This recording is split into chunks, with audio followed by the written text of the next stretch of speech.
क्या आपने कभी ऐसा महसूस किया है कि आपके पास बहुत सारे काम हैं, लेकिन समय हमेशा कम पड़ जाता है? आपने टाइम मैनेजमेंट के कई तरीके अपनाए होंगे, टू डू लिस्ट बनाई होगी, कैलेंडर प्लान किया होगा, लेकिन फिर भी कुछ ना कुछ छूट ही जाता है। ऐसा क्यों होता है? असल में समस्या समय की कमी नहीं है, बल्कि हमारे दिमाग के सही इस्तेमाल की है। इसी रहस्य को समझाने के लिए डेविड कदावी ने अपनी किताब mind management not time management में एक नई सोच को पेश किया है। इस ऑडियो बुक में आप जानेंगे कि कैसे समय को काबू में करने की कोशिश करने के बजाय अपने दिमाग को बेहतर तरीके से मैनेज करके आप ज्यादा रचनात्मक, उत्पादक और खुशहाल बन सकते हैं। तो आइए अब हम इस सफर की शुरुआत करते हैं। कल्पना कीजिए, आप एक लेखक हैं। आपके पास एक शानदार आइडिया आया है, लेकिन जैसे ही आप लिखने बैठते हैं, दिमाग में ढेर सारे विचार आने लगते हैं।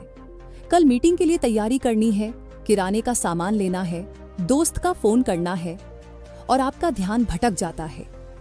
यही वह स्थिति है जहां हमें समझना होगा कि हमारा दिमाग वास्तव में कैसे काम करता है और क्यों केवल समय को मैनेज करना काफी नहीं होता। दिमाग कैसे काम करता है? हमारा दिमाग एक मशीन की तरह नहीं है जिसे जब चाहे चालू कर दें और फौरन फोकस में आ जाए। इसके बजाय यह अलग अलग मोड्स में काम करता है, और यही बात माइंड मैनेजमेंट को समझने में सबसे अहम है।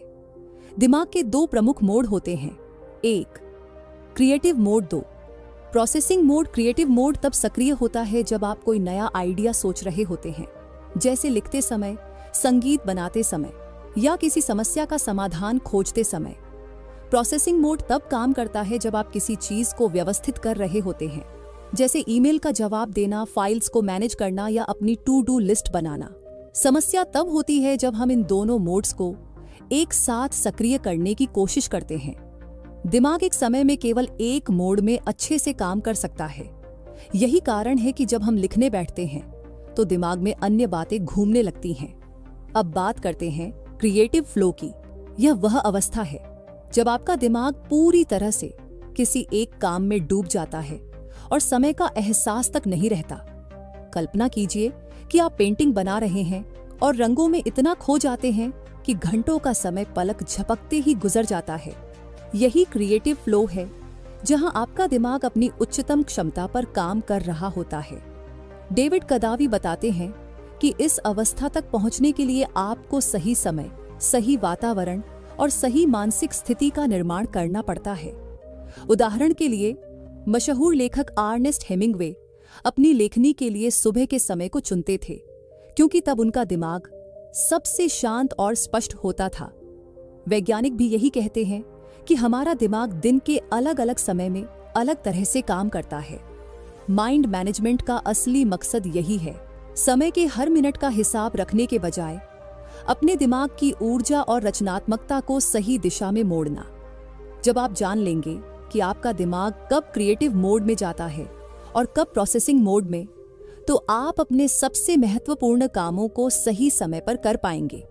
उदाहरण के लिए, अगर आपके आइडिया सबसे ज्यादा सुबह के समय आते हैं, तो उस समय ईमेल चेक करने के बजाय अपनी रचनात्मकता को इस्तेमाल करें। वहीं जब आपका दिमाग थका हुआ हो, तब हल्के फुल्के काम करें, जैसे फाइल्स को व्यवस्थित करना या मैसेज का जवाब देना। निष्कर्ष, माइंड मैनेजमेंट का मतलब है अपने समय को मैनेज करने के बजाय अपने दिमाग के मोड्स को पहचानना और उसी हिसाब से अपने दिन की योजना बनाना। तो अगली बार जब आप अपने किसी रचनात्मक काम में संघर्ष करें, तो खुद से यह सवाल पूछिए, क्या मैं अपने दिमाग के सही मोड में काम कर रहा हूं? याद रखें, सफलता का रहस्य केवल समय का सही इस्तेमाल नहीं है, बल्कि अपने दिमाग को सही दिशा में लगाना है। और क्या आपने सोचा है कि कुछ लोग कम समय में बहुत कुछ हासिल कर लेते हैं, जबकि कुछ लोग दिन भर मेहनत करने के बावजूद ज्यादा प्रोडक्टिव नहीं होते? हम में से ज्यादातर लोग मानते हैं कि सफलता का राज है समय का सही उपयोग करना, लेकिन डेविड कदावी कहते हैं कि असल में समय पर नियंत्रण पाना एक भ्रम है। चलिए इसे एक कहानी के जरिए समझते हैं। कहानी, एक लेखक का संघर्ष। मारिया नाम की एक लेखिका थी जिसे एक नई किताब लिखनी थी। उसने ठान लिया कि रोज 4 घंटे लिखने का शेड्यूल बनाएगी। उसने कैलेंडर प्लान किया, टाइम ब्लॉकिंग की और अलार्म सेट कर लिया। पहले दिन वह डेस्क पर बैठी, लेकिन आधे घंटे बाद ही उसका ध्यान भटकने लगा। वह कभी सोशल मीडिया चेक करने लगी तो कभी अनावश्यक ईमेल्स पढ़ने में लग गई। 4 घंटे गुजर गए, लेकिन उसने मुश्किल से 2 पेज लिखे। दूसरे दिन भी यही हुआ, फिर तीसरे दिन भी। आखिरकार मारिया ने महसूस किया कि केवल समय तय कर लेना काफी नहीं है। उसे अपनी ऊर्जा और रचनात्मकता का सही इस्तेमाल करना होगा। समय को काबू में करने की कोशिश में क्यों फेल होते हैं लोग? मारिया की गलती वही थी जो हम में से ज्यादातर लोग करते हैं। हम सोचते हैं कि अगर हम ज्यादा समय किसी काम पर लगा देंगे तो नतीजे भी बेहतर होंगे, लेकिन सच्चाई यह है कि समय सीमित है, लेकिन आपकी ऊर्जा और ध्यान को सही ढंग से नियंत्रित करना आपके हाथ में है। कोई भी व्यक्ति पूरे दिन एक ही स्तर पर फोकस्ड या क्रिएटिव नहीं रह सकता। दिमाग की ऊर्जा घटती बढ़ती रहती है। जब हम अपनी ऊर्जा के कम समय में अपना सबसे रचनात्मक काम करने की कोशिश करते हैं तो नतीजे बेहतर होते हैं। आइए अब हम जानते हैं समय की जगह ऊर्जा और ध्यान पर फोकस करना क्यों बेहतर है। कल्पना कीजिए कि आपका दिमाग एक बैटरी की तरह है। हर सुबह जब आप जागते हैं, आपकी बैटरी फुल चार्ज होती है। अब अगर आप दिन की शुरुआत में ही उस बैटरी को फालतू चीजों पर खर्च कर देते हैं, जैसे कि सोशल मीडिया, ईमेल्स या छोटी छोटी परेशानियों पर, तो जब आपको किसी रचनात्मक या महत्वपूर्ण काम पर फोकस करना होगा, तब आपकी बैटरी लगभग खत्म हो चुकी होगी। इसलिए समय के बजाय अपनी ऊर्जा को सही समय पर सही जगह लगाना ज्यादा फायदेमंद है। जैसे कि इलॉन मस्क की प्रोडक्टिविटी का एक बड़ा रहस्य है उनका माइंड मैनेजमेंट। वह अपने सबसे जटिल और रचनात्मक काम, जैसे डिजाइनिंग या महत्वपूर्ण निर्णय लेना, दिन के उन घंटों में करते हैं जब उनकी ऊर्जा उच्चतम स्तर पर होती है। वहीं जब उनका दिमाग थक चुका होता है, तब वे हल्के काम जैसे ईमेल चेक करना या मीटिंग्स करना पसंद करते हैं। अगर आप खुद को अक्सर यह कहते हुए पाते हैं कि मेरे पास समय नहीं है, तो हो सकता है कि समस्या समय की कमी नहीं, बल्कि आपकी ऊर्जा और ध्यान के सही उपयोग की हो। याद रखें, आपके पास 24 घंटे का समय नहीं है। आपके पास ऊर्जा और ध्यान की सीमित खुराक है, और इसका सही इस्तेमाल ही आपकी सफलता का रहस्य है। कल्पना कीजिए कि आपके कमरे में हर तरफ सामान बिखरा हुआ है, किताबें, कपड़े, इलेक्ट्रॉनिक्स और न जाने क्या क्या। ऐसे माहौल में अगर आपको कोई जरूरी चीज ढूंढनी हो, तो क्या आप उसे आसानी से खोज पाएंगे? शायद नहीं। ठीक ऐसा ही हमारे दिमाग के साथ भी होता है। जब हमारे विचार बेतरतीब ढंग से इधर उधर घूमते रहते हैं, तो हमारी रचनात्मकता और ध्यान पर असर पड़ता है। डेविड कदावी कहते हैं कि प्रोडक्टिव बनने के लिए दिमाग में स्पेस बनाना जरूरी है। इसका मतलब है अपने विचारों को इस तरह व्यवस्थित करना कि जब जरूरत हो, वे सही समय पर आपके काम आ सके। हमारे दिमाग में हर दिन हजारों विचार आते हैं। इनमें से कुछ जरूरी होते हैं, कुछ गैर जरूरी और कुछ ऐसे जिन्हें बाद में संभालने की जरूरत होती है। डेविड कदावी सुझाव देते हैं कि इन विचारों को संभालने के लिए हम उन्हें 3 हिस्सों में बांट सकते हैं। 1, तुरंत करने वाले काम, वे काम जो आपको अभी करने हैं, जैसे किसी को कॉल करना, किसी ईमेल का जवाब देना या जरूरी मीटिंग की तैयारी। 2, बाद में करने वाले काम, ऐसे विचार जो भविष्य में काम आ सकते हैं, जैसे कोई बिजनेस आइडिया, लेखन का प्लॉट या नई स्किल सीखने का प्लान। 3, बेकार विचार, ऐसे विचार जो आपको भटकाते हैं, जैसे सोशल मीडिया अपडेट, किसी पुरानी घटना की चिंता या फालतू का डर। अपने विचारों को इन 3 हिस्सों में बांटने से आपका दिमाग हल्का महसूस करेगा और आप अपनी ऊर्जा को सही जगह फोकस कर पाएंगे। डेविड कदावी बताते हैं कि हमारे दिमाग के 2 प्रमुख मोड होते हैं। 1, प्रोसेसिंग मोड, जब आपका दिमाग विचारों को इकट्ठा करता है, समस्याओं का विश्लेषण करता है या नई चीजें सीखता है। यह वह समय होता है जब आप सोच विचार में डूबे होते हैं। 2, आउटपुट मोड, जब आप अपने विचारों को किसी ठोस रूप में बदलते हैं, जैसे लेखन करना, पेंटिंग बनाना या किसी प्रोजेक्ट पर काम करना। इन दोनों मोड्स को एक ही समय में एक्टिव करने की कोशिश करना आपकी प्रोडक्टिविटी को बर्बाद कर सकता है। तो क्या करें? जब आप किसी विषय पर विचार कर रहे हों, तो सिर्फ सोचने पर फोकस करें। इसे प्रोसेसिंग मोड कहें। और जब आप किसी प्रोजेक्ट पर काम कर रहे हों तो सिर्फ आउटपुट देने पर ध्यान दें। इसे आउटपुट मोड कहें। उदाहरण के लिए, अगर आप लेखक हैं तो पहले आइडिया इकट्ठा करें, नोट्स बनाएं और सोचने का पूरा समय लें। जब आपके विचार पक्के हो जाएं, तब लिखने पर फोकस करें। जैसे कि 1. Albert Einstein.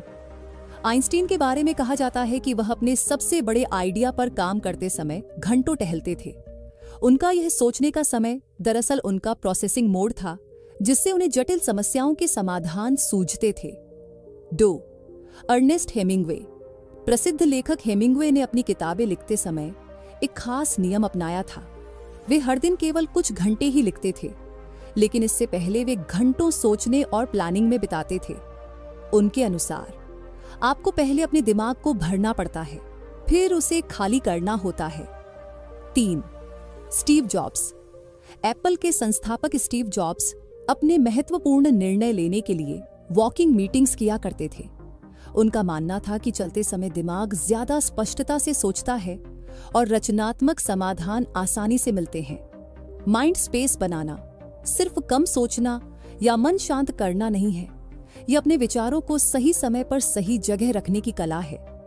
याद रखें, आपके दिमाग में जगह तभी बनेगी जब आप बेमतलब के विचारों को हटाकर अपनी ऊर्जा को सही दिशा में केंद्रित करेंगे।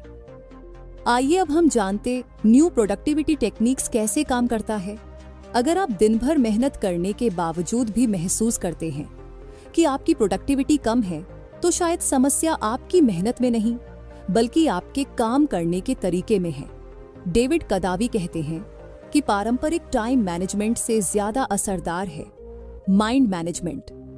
इसके लिए कुछ खास रणनीतियां अपनाई जा सकती हैं, जो आपकी रचनात्मकता और उत्पादकता को नई ऊंचाइयों तक ले जा सकती हैं।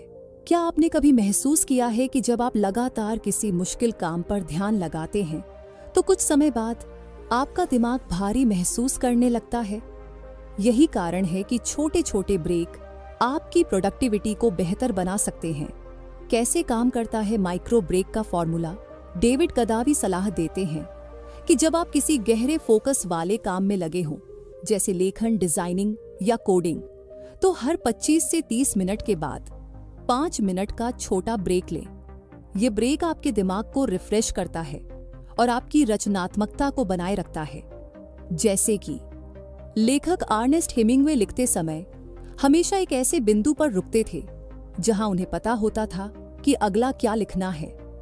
इसका फायदा ये होता था कि जब वे ब्रेक के बाद लौटते थे तो उनके दिमाग को दोबारा सोचने में ज्यादा समय नहीं लगता था। ब्रेक के दौरान क्या करें? थोड़ी देर टहले, गहरी सांस लें, आंखें बंद कर दिमाग को आराम दें, हल्के फुल्के स्ट्रेचिंग एक्सरसाइज करें। महत्वपूर्ण बात यह है कि ब्रेक के दौरान मोबाइल स्क्रॉलिंग या सोशल मीडिया से बचें, क्योंकि ये आपके दिमाग को और ज्यादा थका सकते हैं। 2. अपनी रचनात्मक ऊर्जा को सही समय पर इस्तेमाल करना। डेविड कदावी कहते हैं कि हर व्यक्ति का दिमाग अलग अलग समय पर सबसे ज्यादा एक्टिव होता है। कुछ लोग सुबह के वक्त ज्यादा रचनात्मक होते हैं, तो कुछ लोग रात में बेहतर काम कर पाते हैं। इसलिए अपनी रचनात्मक ऊर्जा को पहचानना और उसे सही समय पर इस्तेमाल करना बहुत जरूरी है। कैसे पहचानें अपनी क्रिएटिव पीक? अगले कुछ दिनों तक नोट करें कि किस समय आपका दिमाग सबसे ज्यादा एक्टिव और फोकस्ड महसूस करता है।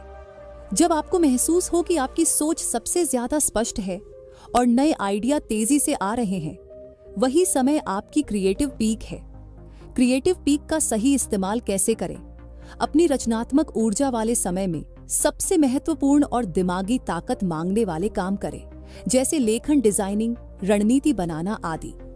जब आपकी ऊर्जा कम हो, जैसे दोपहर के बाद, तब हल्के काम करें, जैसे ईमेल्स का जवाब देना, फाइल्स को व्यवस्थित करना या मीटिंग्स में भाग लेना।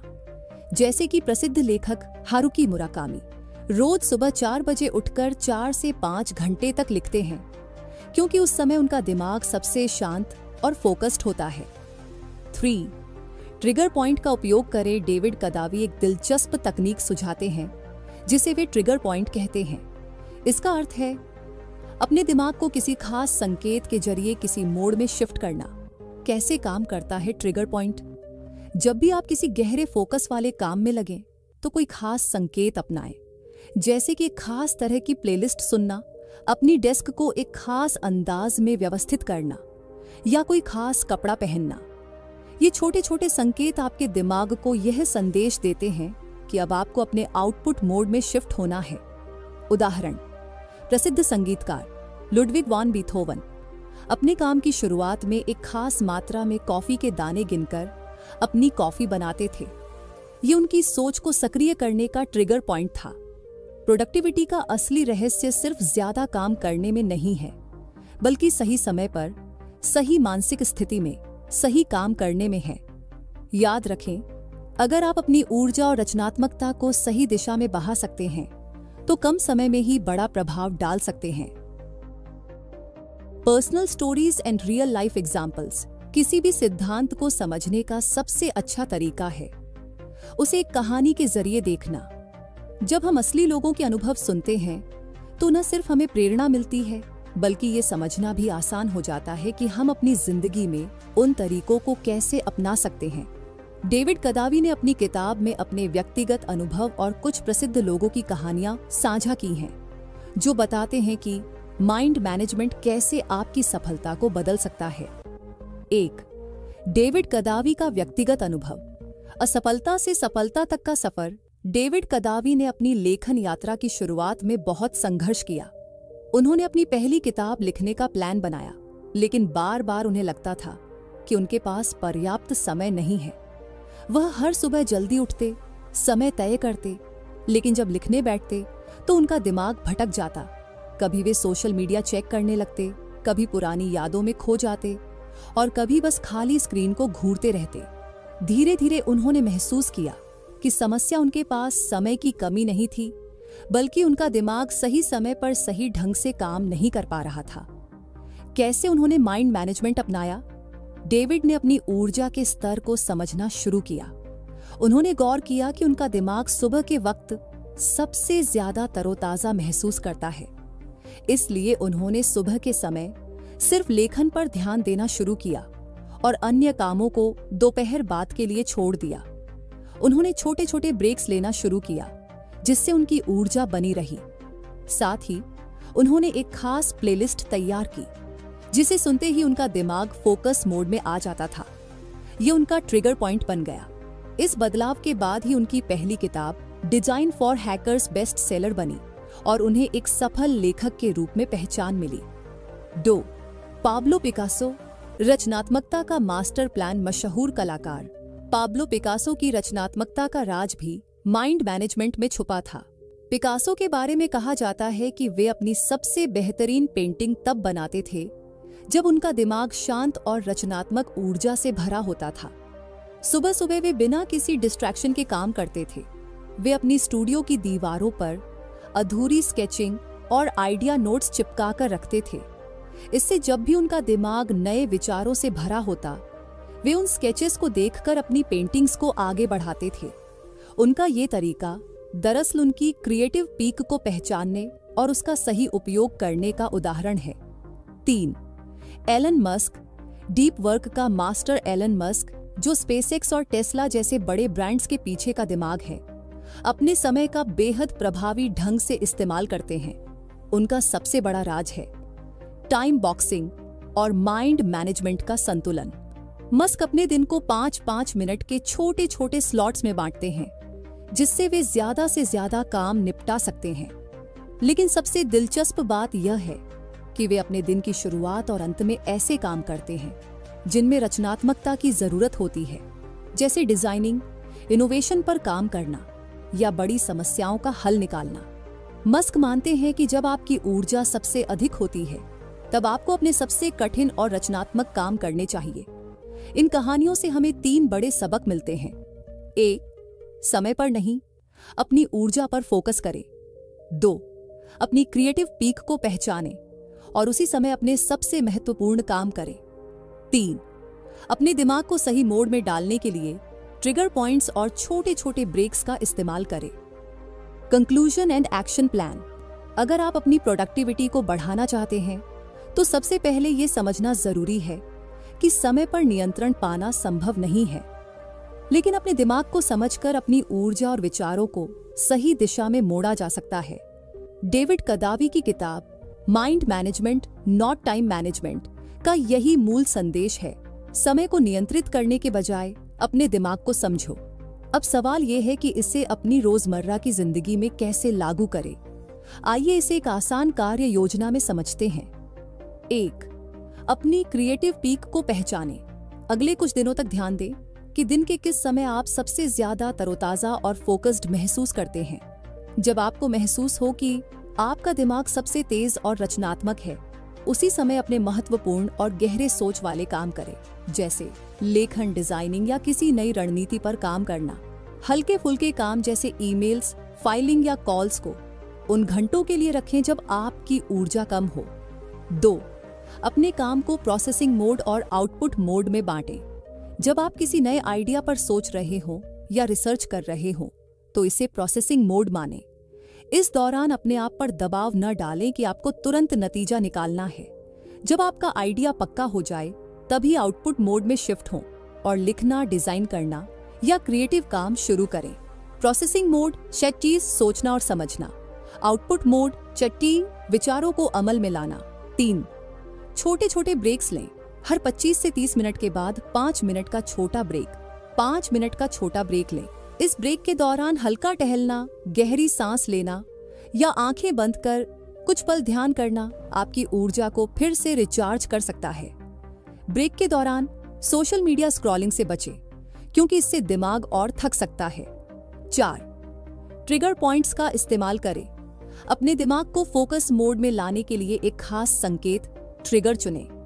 ये कोई खास प्लेलिस्ट, एक खास खुशबू या काम शुरू करने से पहले की जाने वाली कोई खास रूटीन हो सकती है। उदाहरण, लिखने से पहले 1 कप कॉफी बनाना, काम शुरू करने से पहले एक खास प्लेलिस्ट सुनना, अपनी डेस्क को व्यवस्थित करना। ये छोटे छोटे संकेत आपके दिमाग को बताएंगे कि अब काम का समय शुरू हो चुका है। 5. अपनी प्राथमिकताएं तय करें। दिन की शुरुआत में 3 सबसे महत्वपूर्ण काम तय करें। इन्हें अपनी क्रिएटिव पीक के समय में पूरा करने की कोशिश करें। दिन के बाकी समय में कम महत्वपूर्ण या रूटीन काम निपटाएं। 6. अपने दिमाग को आराम देना न भूलें। माइंड मैनेजमेंट का एक बड़ा हिस्सा है दिमाग को सही समय पर आराम देना। हर दिन अपने लिए कुछ ऐसा समय जरूर निकालें जिसमें आप बिना किसी दबाव के आराम करें, चाहे वो किताब पढ़ना हो, संगीत सुनना हो या बस चुपचाप बैठना हो। अगर ये ऑडियो बुक आपको पसंद आई हो तो इसका मतलब है कि आपके भीतर भी कुछ बड़ा करने का जुनून है।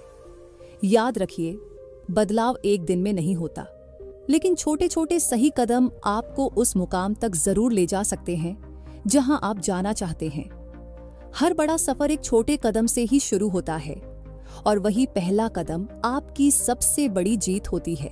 अगर आपको ये बातें पसंद आईं तो इस ऑडियो बुक को लाइक करें ताकि हमें पता चले कि ये संदेश आपके दिल तक पहुंचा है। इसे अपने दोस्तों और परिवार के साथ शेयर करें ताकि वे भी माइंड मैनेजमेंट की इस ताकत को समझ सकें। और हाँ, अगर आप ऐसी ही ज्ञानवर्धक और प्रेरणादायक कहानियां सुनना चाहते हैं तो हमारे चैनल ई-बुक पीडिया को सब्सक्राइब करना न भूलें। आपकी सफलता आपके हाथ में है। बस अपने दिमाग को सही तरीके से चलाना सीखिए और अपनी ताकत को पहचानिए। धन्यवाद।